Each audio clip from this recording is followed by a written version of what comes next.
I am a serial learner. I learned guitar during COVID. I have become an Ironman athlete because I want to experience life to the fullest, making money, taking trips, showing up with my kids. Try to show up the best way you possibly can.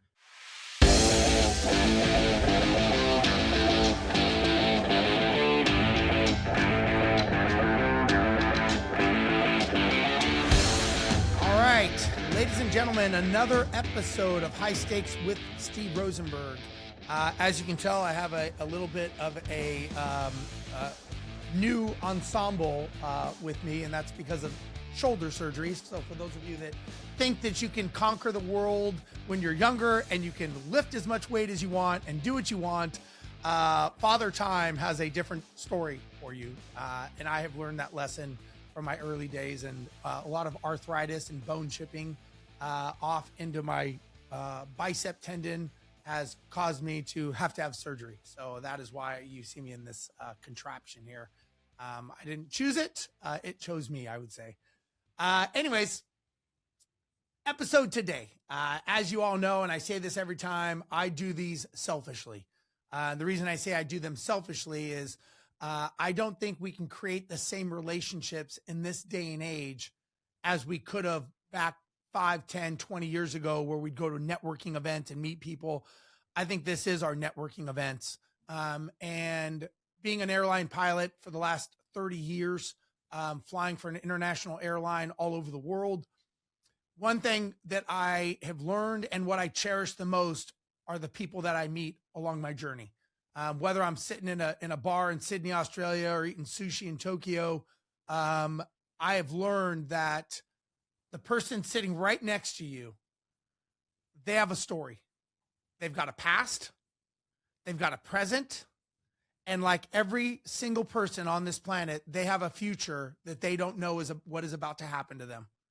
And I just think it's interesting. Sometimes I'll just turn to the person next to me and go, "What's your story? Who are you? What's your deal?" And I've been shocked by the stories that I have learned. So today I have Chris on board with me, and we're going to talk about his story. Chris is also a Houstonian as myself. We don't know how we met. We don't know how our paths crossed, but for whatever reason, we're on this call together, and I'd love to hear your story. Chris, great to meet you, buddy. Thanks for being on. Thanks so much, Steve. I really appreciate it. Yeah. My name is Chris Bolio. I am a custom builder of over 20 years here in Houston, really active with the industry. I am serving as the Greater Houston Builder Association president this year. And so I'm sure our paths crossed somewhere around there. Probably. Yeah, probably. It's funny. We are just, we do events here in Houston every month for people in the contractor trade industry. And we were just talking, me and Chris Ty, my COO, were just talking about, hey, we need to go down there and start talking to some of the local chambers, because I get people flying in from all over the country for my event. You know what I don't do is I don't go in my own backyard and talk to people that I know here, because I'm like, well, they should just know me, which is stupid. Yeah. But it's one of those things. So maybe that's how our paths cross from that association. And I've spoken there before. Great group of people. So let's talk about your story. You've been doing this 20 years. You and I've been doing this since 2002 in the real estate industry. I think it's safe to say that we have both seen some ups as well as some downs over that time frame. So I know where you are today, but let's pull it back a little bit. If we didn't have all of your resumes, all of your accolades, all the cool stuff that you're doing today, we stripped all that away. Who is Chris as a person? Oh man, that's getting deep quick, Steve. Yeah. Who am I as a person? I don't know, man. I'm a connector, I think. You said at the onset that this is kind of networking now. This is the communication, and this is the connection. I think that I am a connector. I thrive on creating relationships and maintaining the relationships that are within my sphere, within my, my arm's reach, and really just try to live a positive life, man. There's so much going on right now. I mean, look, we can go in a lot of different directions. There's so much going on in our industry. There's so much going on in the world. If you listen to the amount of noise that's going on, it's a scary time to be alive. But the reality is, I believe that we have very, very little control over the vast majority of that, if not all of it. I can make a pretty strong argument. And I think all we can really control is kind of our next three steps. And what that translates down to for me is I can control how I show up to people, to meetings, to interactions down at a granular level, right? So I can only control how I'm showing up right now with you on this recording. I can only control how I show up with my kids in that moment based on the context that's going on. Same for my wife and same for my colleagues. And I think that if we practice blocking out kind of all of the other noise and context that we have going on around us all the time, maybe showing up authentically in the moment, maybe that's who I am. I strive to show up authentically in that moment and kind of be there when I'm there.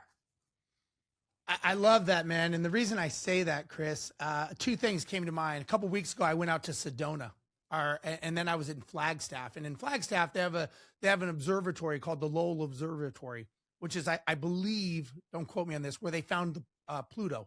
That's what, that was the place that they had discovered it.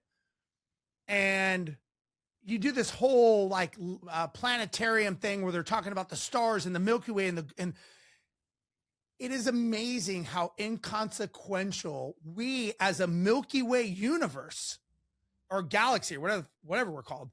It is amazing how small and inconsequential our whole galaxy is, not to mention our solar system, not to mention the planet Earth, not to mention our time on Earth. Our time. And I mean, they start zooming out. It blew my mind to go, we are so inconsequential. And the fact that we want and tend, we have a limited time. We all know this. Mm-hmm. And the fact that we focus on the worst things that could happen, meaning catastrophizing, when we know you have a limited time, you better make the most of it. We tend to make the most of it in a worst case scenario in our minds. Yeah. It's just, it blew my, like sitting there, I'm thinking to myself, like, gosh, for us to assume that we're the only things out there, when they pulled it back and they showed how small the Milky Way was compared to, it was like the grain of sand. Yeah. And I'm just like, that is our whole galaxy. And I'm like, for us to assume there's no one else out there, for us to, and I don't want to go into this, conspiracy UFO conversation. I'm with you, man. I'm with you. It really blew my mind. And then we dial in and we go into here and we say, real estate, for example, and I'm very involved in real estate as you are. And I just think to myself, everybody tells me how bad things are, but I'm like, well, with every negative, there's a positive. I mean, there always has to be the yin and yang. Two sides of the same coin. Yeah. And I'm like, you tend to attract what you focus on. Mm-hmm. And listen, you and I have been here long enough for the 2007 and everything else that's gone on and all the dips in 2014 with oil prices, everything.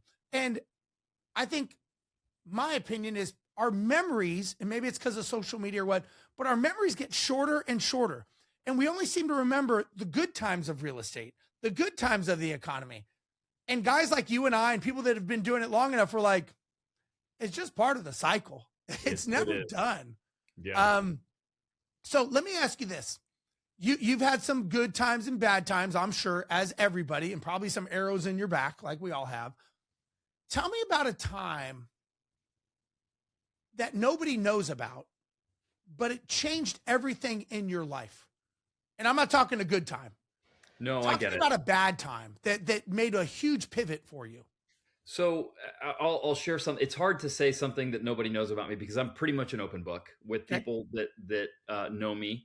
And I've used a lot of the challenges that I've been through as an example to talk about the fact that we all have these arrows in our back, like you say, right? We all have these these darker parts of our past. We have these struggles, these conflicts. In my role as the Greater Houston Builder Association president this year, one of the things that I'm really talking about a lot is how important mental health balance is. With us as industry professionals, we are expected to have all the answers, be expert in estimating and construction and all of these other things. And the reality is that we're human just like anybody else. And we have struggles at home, and we have struggles with our employees, and we have struggles with our sub-trade contractors. And we have struggles and conflicts internally that maybe we don't ever let out. Everybody puts on a suit of armor. So what I will share with you is kind of one of the deepest, darkest places that I've ever been, which was a pretty severe depression in around 2008, 2009. And the depression came for several reasons. I was 28 years old and in pretty phenomenal shape, and I had a stroke. It was not something that was expected. This is not a secret for people that know me. I don't introduce myself and say, "Hey, my name's Chris. I had a stroke." But in talking about mental health and talking about creating balance and a healthy life, you have to balance the great parts, the highs, with the lows, because the reality is we all go through them. And so helping people understand that everybody goes through them, I think is something that has become very, very important to me in the past few years. So the stroke came about because of a hole in my heart. It's called a PFO, and about 20% of the population has it. Long story short, physically it was pretty tough, but I got back to learning to walk and learning to use my body again within about a year. And then a pretty severe depression hit me. It was emotional, it was chemical, there was something wrong with my brain.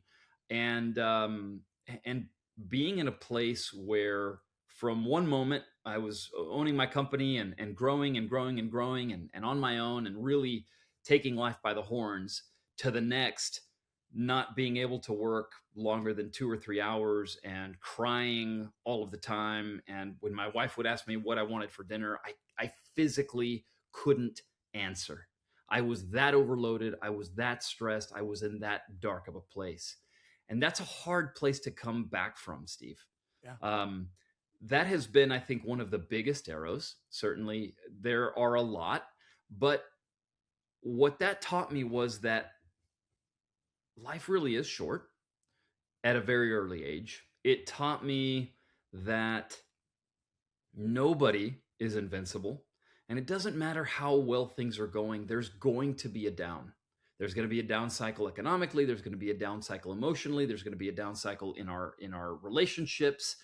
And it really is learning how to lean on other human beings and learn from other human beings and take advice and take in counseling and guidance and coaching that helped me get through it.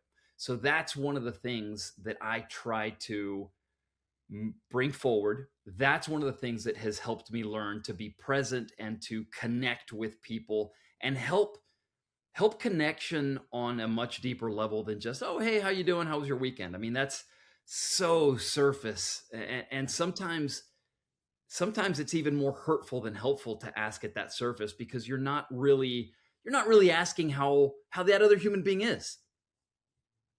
Yeah, it's first of all, I'm glad you're okay. Thank you. I Me too. think, yeah, everybody. It's interesting. I work with so many people that are, especially contractors and trades in my coaching program, and people that I know from speaking at events. And one of the questions I ask them all the time, I just ask them the simple question, like, why are you doing this? Mm-hmm. Like, why are you getting up every day and fighting this fight and dealing with the stress and dealing with the headache and dealing with everything? And the common answer is, I do it for my family. And I respect that, but I also challenge them. Yes. And I said, okay, you do it for your family. And they say, yeah. And, some people, I do it for money. I do it for legacy. It's never really money. It's what the money buys you. Right. And I asked them, I said, okay, so you're doing this for your family to provide. They're like, yeah. I'm like, so if I take your phone right now and I call your spouse or I call your children, would they agree that they are getting the rewards of what you just told me you're doing? Because if not, you're lying. You're either lying to me or you've been lying to them the whole time. Because if you are saying someday, right? That's what, like, we hate when customers tell us, someday I'm going to redo my kitchen. Someday I'm going to fix the backyard. Well, we know that those people are never going to do it. Someday I'll lose weight. Someday I'll get in shape. Those people are destined for failure. Yeah. But yet you're telling me someday I'm going to take my family on vacation. Someday I'm going to take my phone and I'm going to set it down on the counter at nighttime and spend time with my family. What makes you any different from those someday people? Mm-hmm. And it hits pretty hard because someday turns into never. And I see people all the time, and I say all the time, listen, if 50% of your life is not with your family and your loved ones, you're doing something wrong. And there's no guarantee it is ever going to get better. It's a law of sequence. You have to do a certain amount of things in the right order. It's like baking a cake. If you put the frosting on the cake first and put it in the oven, it's never going to be a good cake. Even if you do it 5,000 times, it will never work. And I'm like, is it possible that what you're doing is never going to work? And you are going to become distant from the people that you say that you are doing this for. And we all know being an entrepreneur is lonely. It's scary. It's very silent. There's a lot of stress because, doctors go to medical school. Yeah. Lawyers go to law school. As an airline pilot, I went to flight school. Where do entrepreneurs go? Where do contractors go to school to learn? Now, GHBA, great organization because they're there to educate and fill those gaps. But I see people all the time. And like you said, there are so many people out there that are silently hurting and dying because they're chasing a dream that they can't even identify. They don't even know what success is. And they get something tragic like health. Like I was at an event and it was for faith, family, fitness, finance, fatherhood, 5 F's called The Forge. And I was up on stage and they were asking me like, well, Steve, what's most important to you? Like of those 5. And I was like, I'm at a church, right? And I'm like, I don't know. I'm like, I guess faith because I'm at the thing and I have no idea what to say. I'm just trying to like fit in. And I'm thinking to myself, I'm thinking to myself, like, that's not what I wanted to say, but I was trying to be politically correct. Yeah. The guy who was putting the thing on, he said, I disagree with you. And I'm like, okay. And he says, I think it's fitness, which is completely, I'm thinking, well, I'm a meathead. Of course, I'm going to say fitness. And he goes, because if you're dying of a heart attack, the only thing you want is to not die of that heart attack. If you're drowning and the water's right here, the only thing you're trying to do is gasp for air. Yeah. So if you are not fit and you're not taking care of your one body, it's over. None of that other stuff matters. And I was like, yeah, I agree. And I wanted to recap my question, my statement, but it's, you think about how many people out there don't get that second chance like you got. Yeah. And it's sad. It really is. And I really try to help as many of those people as I can to say, dude, you're assuming you're going to wake up tomorrow. You're right. And that's kind of why that's one of the most pivotal moments in my life is that stroke, because it really had me assess my mortality, had me assess how much time I had left. And even at 28, I had been married for 4 years. I had started my company and we were doing well and I was growing. And the reality is that it really made me come to terms with how little time we have and how we need to kind of take life by the horns and make it what we want it to be now. It got me into, I told my wife, I've always wanted to build a Chevelle. I've always wanted to rebuild a 68 Chevelle from the ground up. And I'd never even changed the oil in a car, Steve.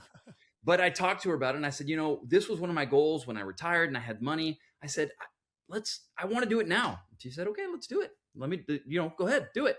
So I did. So I bought a 68 Chevelle and I rebuilt it from the ground up and it was incredible. got me into mechanics, got me into cars. Um, I am a serial learner. I learned guitar during COVID. I have become an Ironman athlete. You know, all of that boils down to, why do I do the things that I want to do? Because I want to do them, because I want to experience life to the fullest. And that means making money, being successful, taking trips, showing up with my kids, taking them and getting ice cream, after a dinner.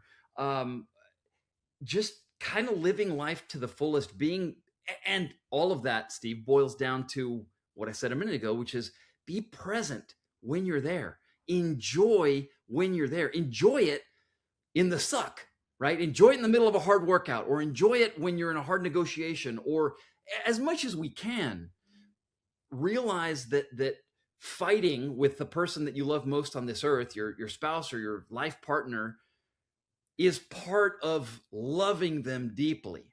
And while it sucks in the moment, it's a part of what makes the highs so high. And so embrace it. Try to show up the best way you possibly can in that moment. Let me ask you a question. When you went into that after the stroke to the depression, I just want to go back there for a second. What was your belief? Like what did that version of you believe about you and about life that is different today? What was so hard was that all of my beliefs were in question, all of them.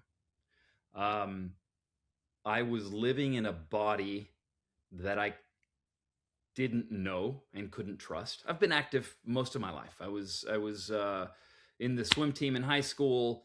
I was in the Corps of Cadets at Texas A&M. I've been active most of my life, right? Not elite athlete. I've never been, the super jock or anything like that, but I've been very active. And I was in great shape at the time. And I think I was living in a body that I didn't trust. I was living in a mind that wasn't as capable as I am, as I used to be, as I was before the stroke. And I was living a life that felt like a prison. And so my beliefs were really in question. I was questioning living. I was questioning God. I was questioning my faith. I grew up Catholic. I was questioning everything. Am I going to stay married? Am I going to learn to walk again? Am I going to be able to work again, or am I going to be an invalid? Is my mind going to recover? Is my emotion going to recover? And so it was this time of absolute utter chaos, and I didn't have the context to say this too shall pass. The reality was, in that moment, I didn't know if it was going to pass. I didn't know if it was going to pass. One of the things that I learned in that moment, when I reached out to I didn't reach out. My neurologist reached out to me and he said, "How are you doing?" And for some reason, I had the guts to tell him, "I'm really struggling." That's hard to say as a man, but I had the guts to tell him in that moment, "I'm really struggling. I cry myself to sleep a lot. Uh, I can work, I can function for about 4 to 6 hours a day, and I'm sleeping 18 to 20 hours a day. I don't know what's happening." And he told me that it sounded like I was really depressed, and he really urged me to go with a therapist, and the therapist changed my life. Um, I see therapy as coaching. No different than coaching for Little League or coaching for professional sports or business coaching. It's the same thing. It's coaching on how we take the tools that we have, how we grow those tools, and how we show up better the next game, or the next time we're in a room, or the next time that we're in a negotiation, or anything else, right? So one of the things that Roberta Diddell, told me was, she said, "Chris, it will be okay. If it's not okay, it's not done yet." And we really, really explored that. And what she ended up explaining, and I think that becomes pretty obvious to people when you think about it. It's like, whether I learn to walk again or not, it will become a norm if I let it, if I work it, if I work the emotional, I work the mental, and I work the piece of my life that is that small component. And so whether I walk again or run again or compete again is not the measure of okay. The measure of okay is how I've placed it in my being, in my soul.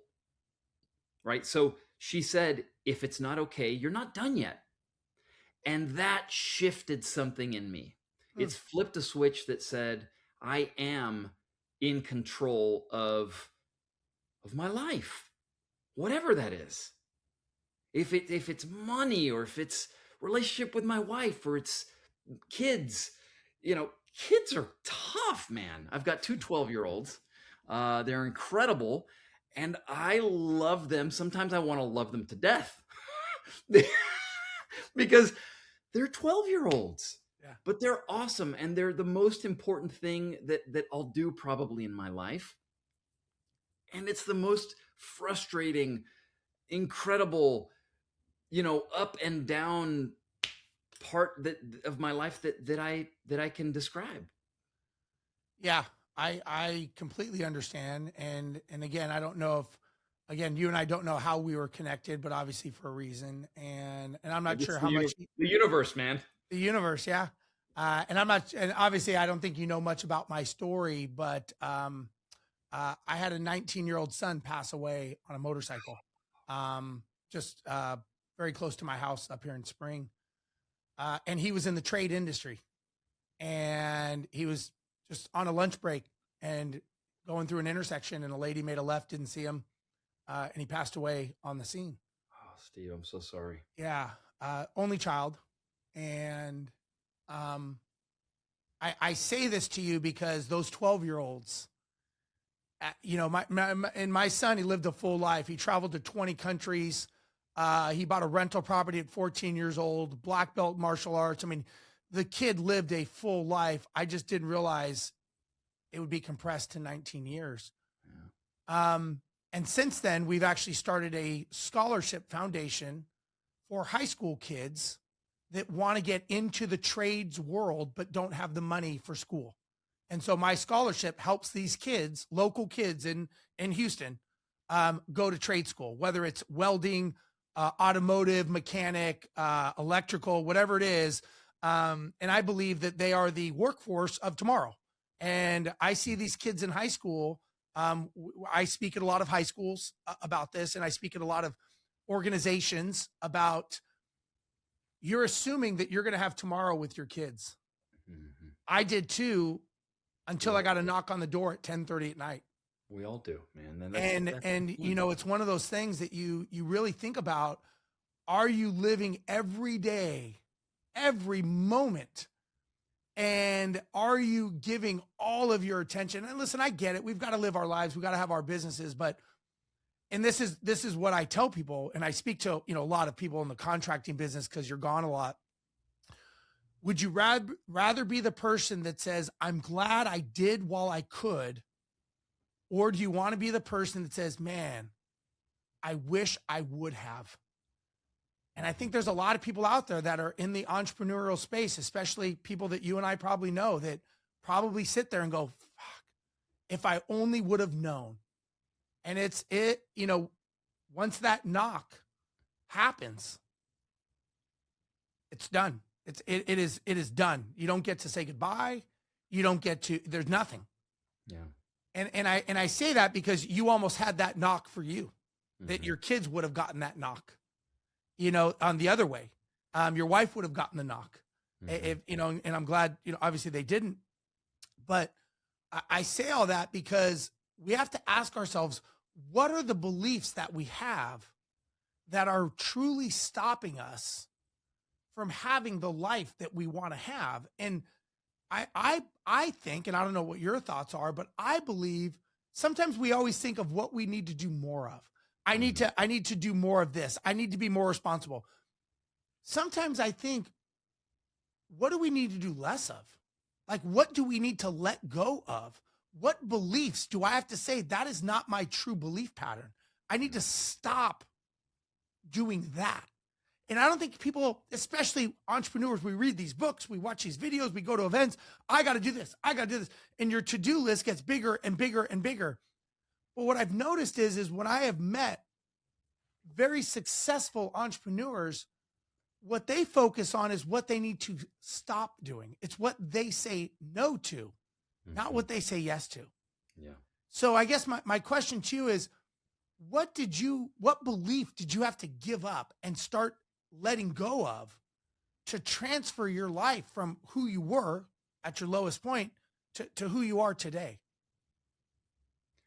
I'm going to go back to the same thing, buddy. I mean,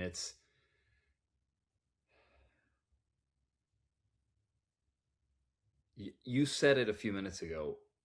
How do you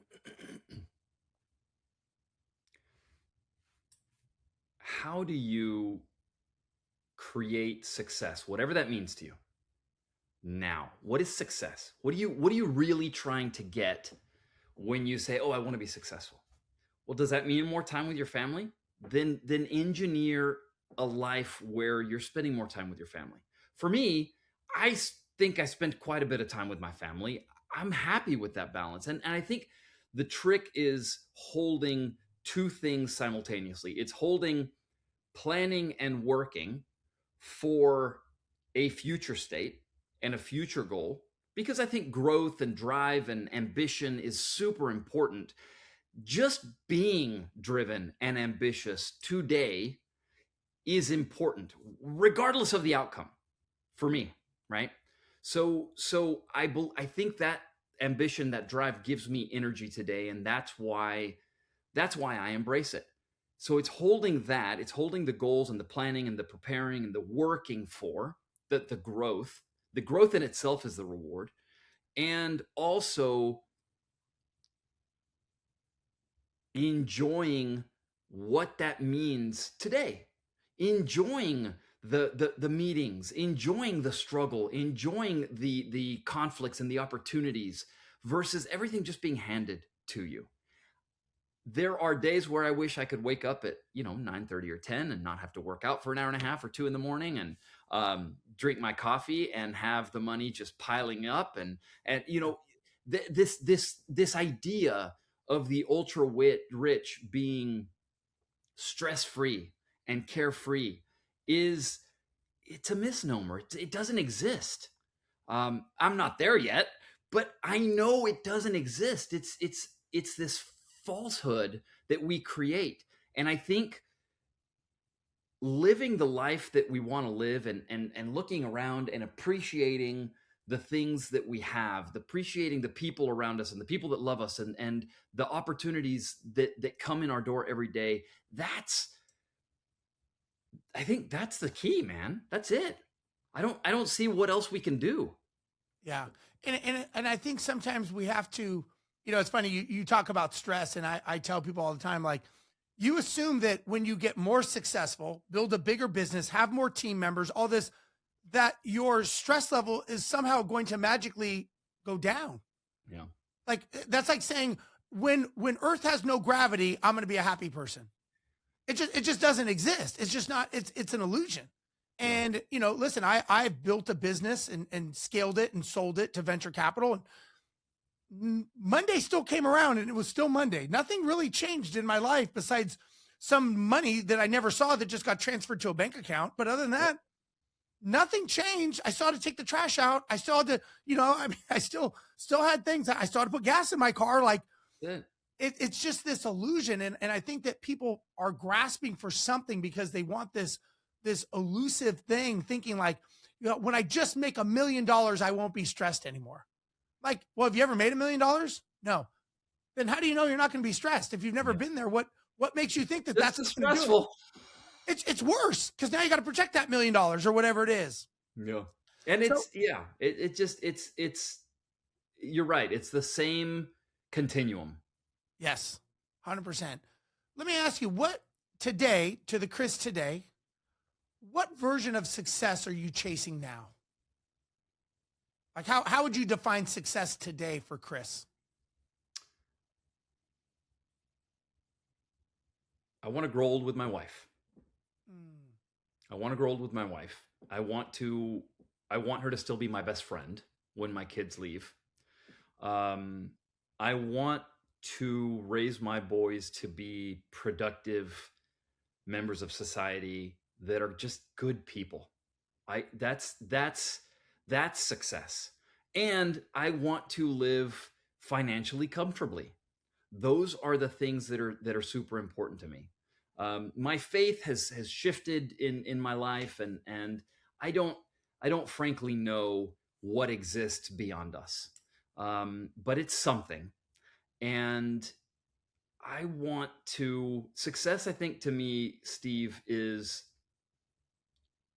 I talked a little bit about my sphere of influence earlier. Mm. It's leaving the people that know me maybe just a little bit better.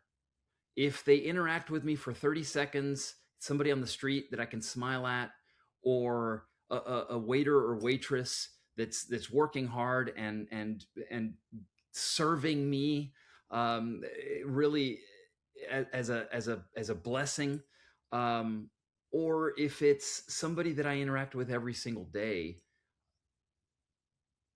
I hope that they say, I was better because Chris was in the room. I hope they say I was better because my dad was in the room, or because I was married to my husband. That's what I hope. Uh, Yeah, being comfortable in life, it boils down to a few things. One of those things is money, and I'm not going to sit here and pretend that money's not important to me. It absolutely is. I sure. got a monkey on my back, like a lot of us do, and that is one measure of material success. But that is not the measure of success. Right. If, and just kind of filling this out and wrapping this up in this conversation, if the 24-year-old version of Chris is watching this, or you come across him that's just getting started, getting married, and starting their career, what advice would you tell him? I'd say what Roberta said to me: it'll be okay. Do the work, be where you are, embrace where you are, and do the best you can every day. That's all we can do. And you will be okay. You'll get there. Just don't don't focus so hard on where you are today and compare it to where you think you should be. Be Mm. where you are and work from there. Yeah, I've heard a term, and I think it's be where your feet are at. Yeah. And very Yeah. similar to that, be where your feet are at, meaning you're in the room, you're with your kids, be there. You're in an office, you're having a business meeting, be there, And I think, the social media, phones, and all this stuff that we actually have this illusion that we are more in tune and more successful multitasking, but it's not true. Yeah. It's Agreed. proven not to be true. And Agreed. let me ask you, so you decided to become president of GHBA. What was that? What box did that fill for you internally? I was asked to be president. I didn't decide. Fair enough. But you um, accepted. You accepted for I a reason. accepted. I accepted. And you know what? It has been an incredible opportunity. It's a huge honor to be the president of such a massive organization that does so much for our industry, right? Our collective industry. Um, the Why did I do it? I did it because I have a very blessed life. I've worked hard for my blessed life. Sure. It's amazing how hard luck is, uh, but but it's a balance. It's both. I've been in the right place at the right time, and I've worked really really hard to be where I am. So I've been blessed, and I was asked to give of my time and of my passion and of my energy and of my thoughts to our industry. And I think when we are asked because others see something of value that we have to give, I think it's our responsibility as human beings to really look inwards and to say, do I have it in me? Do I have the bandwidth? And can I do this well? Can I give it the importance that it deserves when my feet are there, when I'm in that spot? And the answer internally was yes. It was a conversation with my wife and with my business partner, and the answer was yes. And so I said yes, and I'm embracing it. It's a lot of work, it's a lot of time, but it's incredibly gratifying. It's a lot of fun, and I think it's going to be something that I'm going to look back on and be really proud of. We're doing some cool stuff. That's awesome. And I think we all get to a point in life where, we check our boxes. Primal needs are met. We have a house, we have money, we can survive. We have a family. And then I think, and this is where I'm at in my life, is how do I help? How do I give back? How do I, Right. How do you get back? because what do you do with your success, your money, all, so I'm a big believer of going to events. Like I talk to a lot of, high schools. I work with a lot of entrepreneurs because I think at some point that's the cycle of life, right? That's that point. I'm at that age and I've got that knowledge in my head that it's almost selfish if I don't help, if I don't give back. Like I'm sure what you feel is, it's nice, it's rewarding when someone comes up and says, man, thank you so much, for an introduction, for a mindset shift, for whatever it is. It's a good feeling. And I think more people need to be more selfless than selfish with their time. And that goes towards their family. Again, that someday conversation, that obviously that really hits home for me. But it really makes you really ask yourself, what am I doing? Like, what am I doing? Well, and a big piece of that, Steve, is what am I doing? Am I doing it in collaboration with other humans, or am I doing it alone? And that, I think, is hugely impactful to our success. Clearly, that's what means success for me, right? Is impacting others and living life with other people. But if we're doing it alone as entrepreneurs, that's one of the reasons that I've gotten so involved with the Greater Houston Builder Association. I'm part of a company called Alair Homes, and we are a group of entrepreneurs. We're a group of builders across North America, and we work together, and we collaborate, and we learn from each other, and we innovate, and we support each other, and we're changing the industry together. Because individually, just like our Milky Way, we are a drop in the bucket. We're a grain of sand. But collectively, we can support and we can experience at a much bigger level. Yeah, I love it, man. I love it. Chris, first of all, thank you for your time, buddy. I really appreciate you being on, and I love your story, man. I really do. And I think that, more people need to follow your footsteps of what you're doing, because you are truly, and I talk to a lot of people, and I can say that you are truly one of the ones that are setting yourself apart by giving and setting the difference. And you've had tough days, and you're still here. I've had some tough days, and I'm still here. So I think there's a lot to be said for that. So thank you so much, man, for your time and being on the show. I really appreciate it. Steve, it's been a lot of fun. Thank you, man. It's been awesome getting to know you a little bit. Awesome. And those of you watching, thank you again for watching High Stakes with Steve Rozenberg. We will be back next week. Maybe not as good of a guest, but we'll have a good guest. And we'll see you guys next week on High Stakes with Steve Rozenberg. We'll talk to you guys later. Bye.